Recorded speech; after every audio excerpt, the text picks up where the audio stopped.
पुलवामा पे जो कहा उन्होंने, तुम चुप रहो, ये प्रधानमंत्री के शब्द हैं। हमें मालूम है आप कैमरा प्रेमी व्यक्ति हैं, जिम कॉर्बेट में थे जब आप ये पुलवामा की दुखांतिका हुई।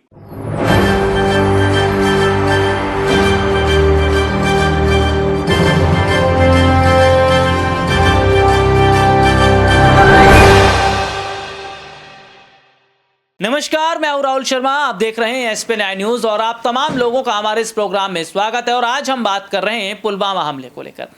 साल 2024 के लोकसभा चुनाव से पहले पुलवामा मुद्दा लगातार चर्चाओं में बना हुआ। देखिए, सबसे बड़ी बात क्या है कि जो पुलवामा का मुद्दा है वो कहीं ना कहीं सरकार के लिए इसलिए और ज़्यादा परेशानी खड़ी कर रहा है क्योंकि ये सेना से जुड़ा मुद्दा है, ये देश के जवानों से जुड़ा मुद्दा। देखिए, सबसे बड़ी बात क्या है, हमारे देश में एक एक जवान की बहुत अहमियत है, बहुत कीमत है। लेकिन जो सत्यपाल मलिक, जो जम्मू कश्मीर के पूर्व राज्यपाल सत्यपाल मलिक, जिन्होंने ये खुलासा किया, जिन्होंने ये बताया कि भैया जो पुलवामा हमला है उस पर जो 19 का चुनाव है वो बीजेपी ने जीता, 19 का जो चुनाव है वो बीजेपी ने हिसाब से सत्ता हासिल की, शहीदों पर जो है लाशों पर राजनीति कर पे।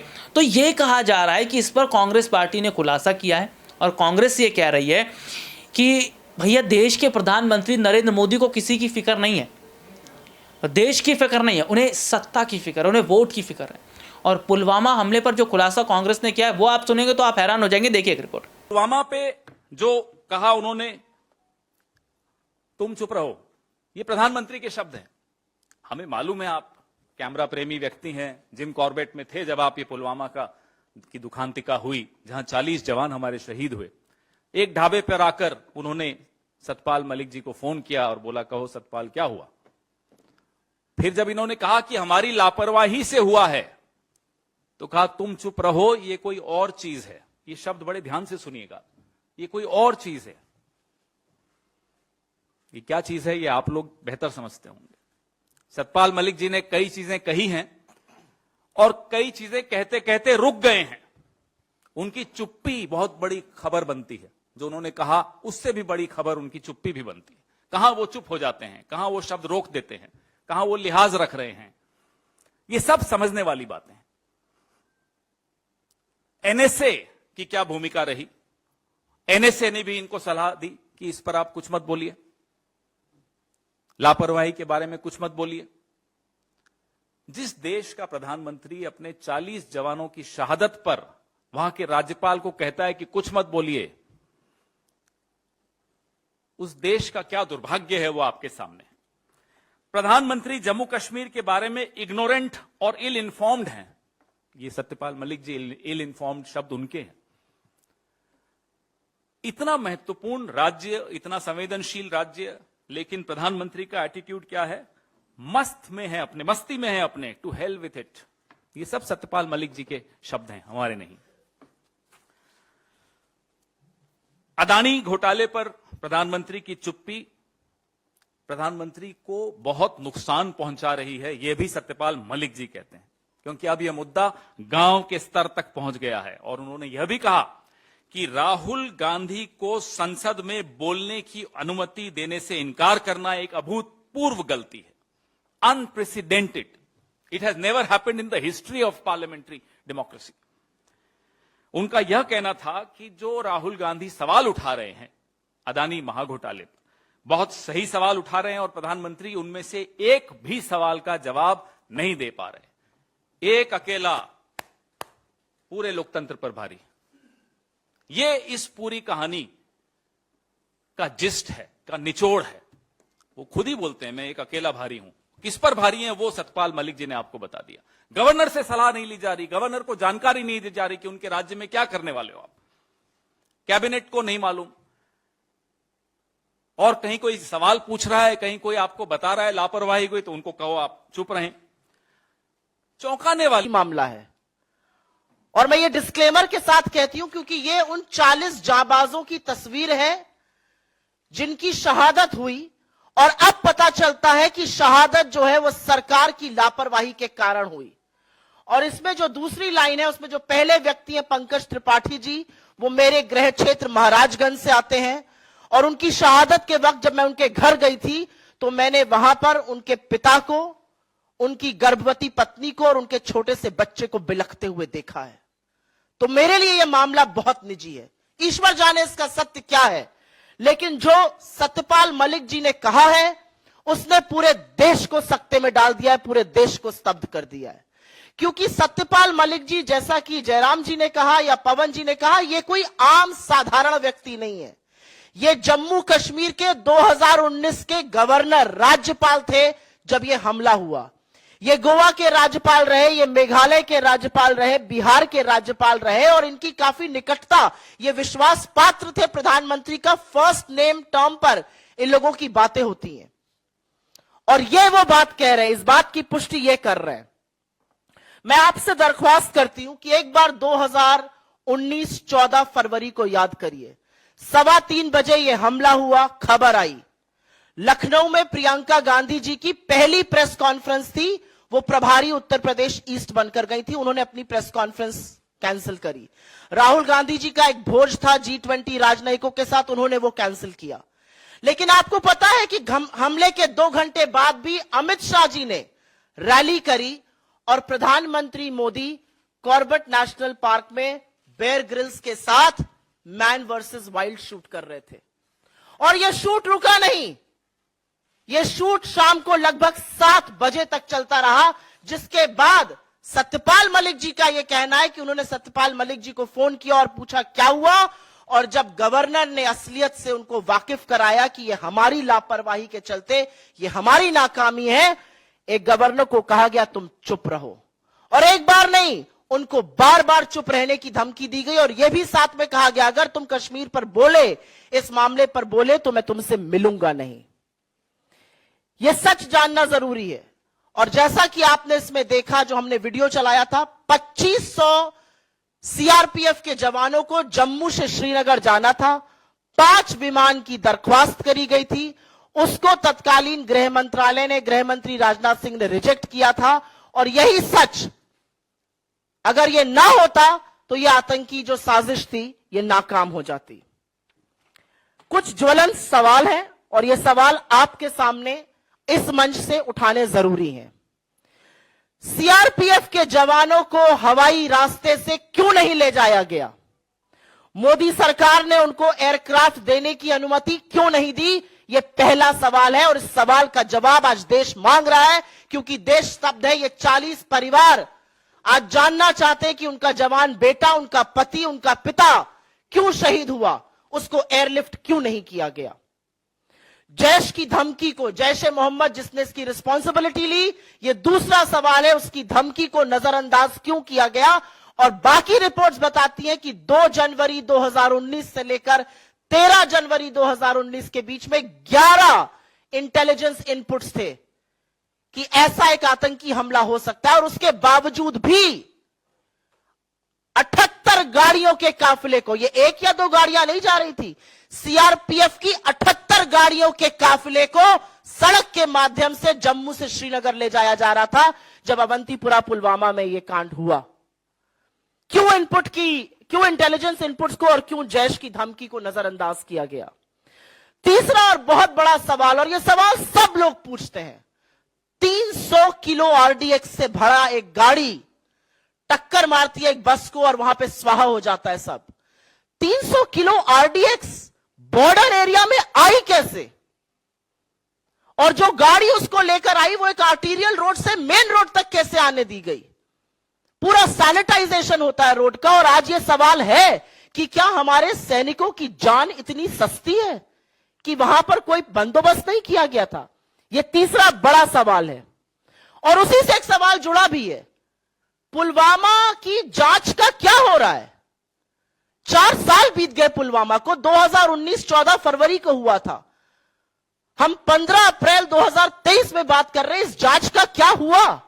कब पता चलेगा आरडीएक्स, कब पता चलेगा रोड सैनिटाइजेशन के बारे में? चौथा और बहुत महत्वपूर्ण सवाल, सतपाल मलिक जी ने अपने इंटरव्यू में साफ तौर से कहा है कि उन्होंने प्रधानमंत्री को बताया कि गृह मंत्रालय ने रिजेक्ट किया था, उनको चुप रहने को कहा गया, तुम चुप रहो। और यही तुम चुप रहो नेशनल सिक्योरिटी एडवाइजर, राष्ट्रीय सुरक्षा सलाहकार श्रीमान डोवल जी ने भी उनको दिया। तो इनकी क्या रिस्पॉन्सिबिलिटी है? तत्कालीन गृह मंत्री राजनाथ सिंह जी की या डोवल जी की क्या रिस्पॉन्सिबिलिटी है? इनकी जिम्मेदारी कैसे, कब और कौन तय करेगा? और अंतिम बड़ा सवाल यह है कि इतने बड़े हादसे के बाद आज 4 साल हो गए और जब सत्यपाल मलिक जी इतना बड़ा खुलासा करते हैं और पता चलता है कि उनको चुप रहने के लिए प्रधानमंत्री ने कहा था, आज ये पूछना पड़ेगा, ये धमकी, ये हिदायत, ये नसीहत, जो भी कह लीजिए, उनको क्यों दी गई? और अंत में मैं सिर्फ इतना कहना चाहती हूं कि ये जो सर्टिफिकेट बांटते फिरते हैं देश प्रेम का, देशद्रोह का, अगर ये देशद्रोह नहीं है, अगर ये 40 लोगों की शहादत और बेयर ग्रिल्स के साथ ये फोटो एक साथ देशद्रोह नहीं है, तो देशद्रोह क्या है? मैं जयराम जी से कहूंगी कि वो इसको आगे की कार्रवाई के लिए करें। शुक्रिया। जैसा कि मैंने पहले ही कहा था, जो अपने आप को सत्य का पालनहार मानते हैं, वो सत्यपाल मलिक के इंटरव्यू को दबाने में लगे हुए हैं, पर ये दबेगा नहीं। और जो खुलासे हुए हैं, जरूर देश मांग रही है कि सत्य क्या है, सच क्या है। जैसा कि पवन जी ने कहा और सुप्रिया ने भी कहा, सत्यपाल मलिक न केवल राज्यपाल रह चुके हैं, 4 राज्यों के राज्यपाल रह चुके हैं, वो वरिष्ठ नेता हैं, बल्कि आज भी भारतीय जनता पार्टी के सदस्य हैं, आज भी बीजेपी के पार्टी में वो शामिल है। तो वास्तविक है ये सवाल पूछना इस सरकार से कि जवाब क्या है, आपका रिस्पांस क्या है? नेशन वांट्स टू नो, देश जानना चाहती है। पर आप जानते हैं दोस्तों कि जब कभी कोई गंभीर मसला उठता है हमारे देश में, संसद के अंदर या संसद के बाहर, प्रधानमंत्री का एक ही जवाब है, चुप्पी। चीन पर चुप्पी, अडानी पर चुप्पी, काले कानून पर भी आपको याद होगा करीब 1 साल तक चुप्पी था। बाद में जब मजबूरी से उनको वो काले कानून वापस लेने पड़े, कृषि काले कानून, आपको याद होगा। तो ये चुप्पी तोड़ने का वक्त है। पर इस सरकार का सिद्धांत तो यही है, मिनिमम गवर्नेंस, मैक्सिमम चुप्पी। पर ये जो मुद्दे उठाए गए हैं, पवन ने सत्यपाल मलिक जी के इंटरव्यू से 5 ऐसे महत्वपूर्ण और बड़े मुद्दे आपके सामने रखे हैं, और उस 5 में से एक मुद्दा जो राष्ट्रीय सुरक्षा से जुड़ा हुआ है, पुलवामा में जो हुआ, उसके संदर्भ में सुप्रिया ने 5 तीखे सवाल आपके सामने रखे हैं। तो कुछ तो जवाब आना चाहिए। जवाब नहीं आएगा क्योंकि मिनिमम गवर्नेंस, मैक्सिमम चुप्पी, मिनिमम गवर्नेंस, मैक्सिमम साइलेंस, यही तो सिद्धांत है सरकार का। या कार्रवाई कीजिए सत्यपाल मलिक के खिलाफ,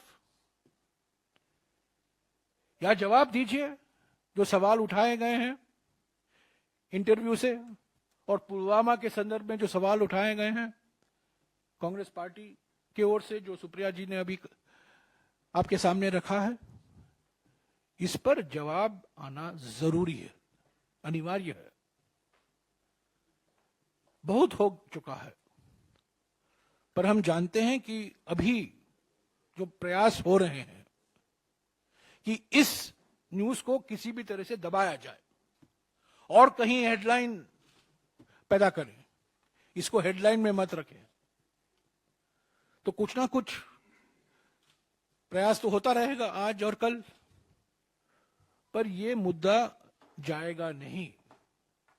इंटरव्यू से जो सवाल उठते हैं, खास तौर से पुलवामा के बारे में जो सवाल उठते हैं और उठाए गए हैं, उस पर कांग्रेस पार्टी चुप नहीं रहेगी, पूछते रहेगी। अडानी के मामले में हम चुप नहीं रहे हैं, हम रोज कुछ ना कुछ पूछते रहते हैं, क्योंकि हमारा कर्तव्य बनता है, हमारा धर्म है सवाल पूछना। सरकार का धर्म है सवाल देना, जवाब देना, पर संसद के अंदर जवाब नहीं, संसद के बाहर जवाब नहीं। ये अजीब सा लोकतंत्र है। विश्व गुरु ने दुनिया को एक नया मॉडल दिखाया है लोकतंत्र का,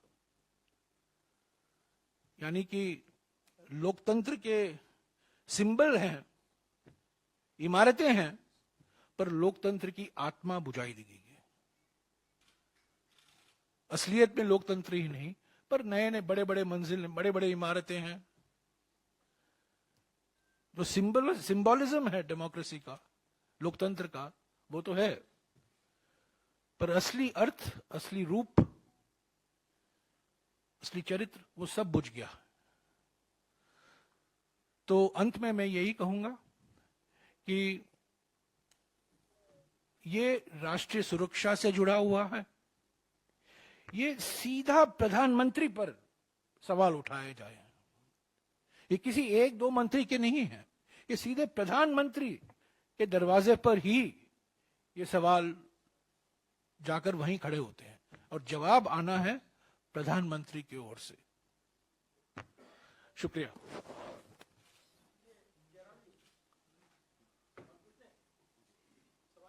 हाँ जी, पूछिए इसी पर। इससे पहले जब पुलवामा पर जो भी सवाल उठाए गए कांग्रेस की ओर से, तो कहा गया कि ये कांग्रेस आतंक को लेकर, उसके आतंकी हमले को लेकर सवाल उठा रही है।